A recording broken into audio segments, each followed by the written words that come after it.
নমস্কার বন্ধুরা, খুশির রান্নাঘরে আপনাদের সবাইকে স্বাগত। আজকে আমি তৈরি করছি ছানা পটল।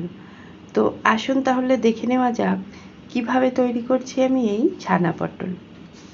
ছানা পটল তৈরির জন্য আমি এখানে নিয়ে নিয়েছি 500 গ্রাম পরিমাণ পটল। তারপর পটলগুলোকে একটু খোসা রেখে রেখে আমি দু টুকরো করে কেটে নিয়েছি। এরপর এই পটলগুলো খুব ভালো করে ধুয়ে নিয়েছি। এখানে আমি 500 গ্রাম দুধের ছানা তৈরি করে নিয়েছি। এরপর এখানে একটা নিয়ে নিচ্ছি মিক্সিং জার, আর এই মিক্সিং জারের মধ্যে আমি দিয়ে দিচ্ছি 3টে মিডিয়াম সাইজের টমেটোর টুকরো।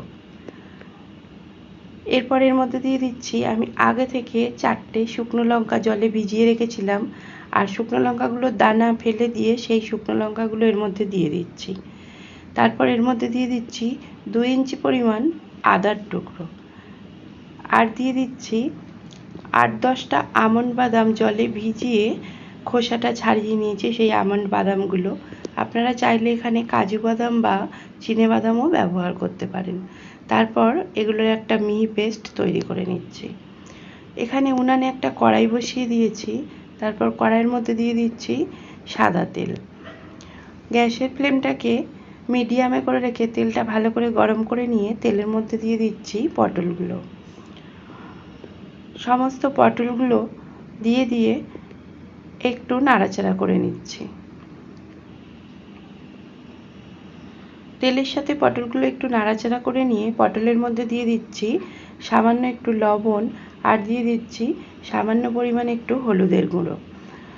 লবণ আর হলুদের গুঁড়োটা দিয়ে দেওয়ার পর আবারও এই লবণ আর হলুদটা পটলের সাথে নাড়াচাড়া করে মিশিয়ে দিচ্ছি। লবণ হলুদটা মিশিয়ে দিয়ে পটলগুলোকে একটু বসিয়ে রাখবো হালকা ভাজা হওয়ার জন্য। একটা দিক যখন একটু ভাজা হয়ে গেছে সেই পর্যায়ে আবারও একটু নাড়াচাড়া করে দিচ্ছি যাতে অপর দিকটাও একটু ভাজা হয়ে যায়। এইভাবে বেশ কয়েকবার নাড়াচাড়া করে পটলগুলোকে একটু ভাজা ভাজা করে নিচ্ছি। দেখুন পটলগুলো ভাজা হয়ে গেছে। এই পর্যায়ে পটলগুলোকে আমি তুলে নিচ্ছি। সমস্ত পটলগুলো তুলে নেওয়ার পর গ্যাসের ফ্লেমটাকে লো হিটে করে দিয়ে ওই তেলের মধ্যে দিয়ে দিচ্ছি একটা তেজপাতা। এখানে আমি একটা দারচিনির স্টিক, 3টে ছোট এলাচ মুখগুলো একটু ফাটিয়ে দিয়েছি, আর 3টে লবঙ্গ নিয়ে তেলের মধ্যে দিয়ে দিলাম। আর দিয়ে দিচ্ছি খুব সামান্য পরিমাণে একটু গোটা জিরে দিয়ে ফোড়নটা একটু নাড়াচাড়া করছি।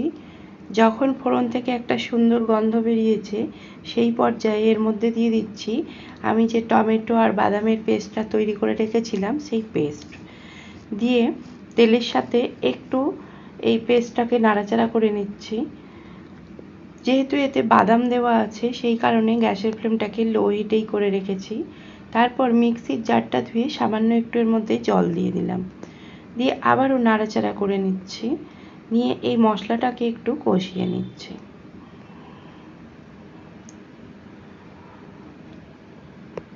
দু মিনিট মতো একটু নাড়াচাড়া করে মশলাটা কষিয়ে নেওয়ার পর এর মধ্যে দিয়ে দিচ্ছি 1/4 চা চামচ ধনে গুঁড়ো, 1/4 চা চামচ জিরে গুঁড়ো, আর সামান্য একটু কাশ্মীরি লঙ্কার গুঁড়ো, আর সামান্য একটু হলুদ গুঁড়ো, আর দিলাম স্বাদ অনুযায়ী লবণ। দিয়ে আবারও গুঁড়ো মশলাগুলোকে ভালো করে নাড়াচাড়া করে নিয়ে কষিয়ে নিচ্ছি। একটু নাড়াচাড়া করে নিয়ে কষিয়ে নেওয়ার পর এই মশলার ভিতরে দিয়ে দিচ্ছি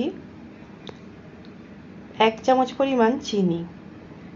চিনিটাকে দিয়েও আবারও একটু নাড়াচাড়া করে নিচ্ছি, আর মশলাটাকে খুব ভালো করে একটু কষিয়ে নিচ্ছি।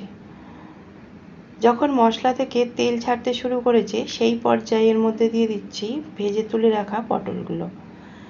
পটলগুলোকে দিয়ে মশলার সাথে খুব ভালো করে নাড়াচাড়া করে নিচ্ছি।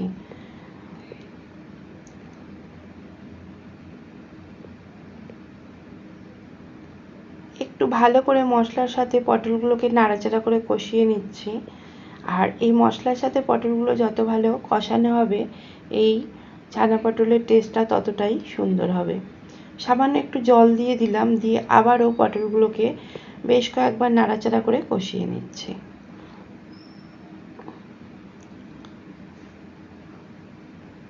পটলগুলো যখন খুব ভালো মতো কষানো হয়ে গেছে সেই পর্যায়ে এর মধ্যে দিয়ে দিচ্ছি যে ছানাটা আমি করে রেখেছিলাম। ছানাটা হাত দিয়ে একটু ম্যাশ করে নিয়ে পটলের মধ্যে দিয়ে দিলাম।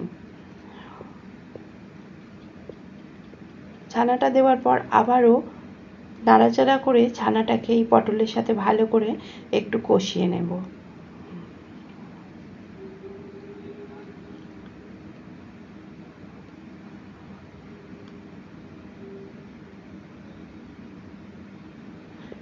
ভালো করে একটু নাড়াচাড়া করে কষিয়ে নেওয়ার পর এর মধ্যে দিয়ে দিচ্ছি 1 কাপ পরিমাণ গরম জল।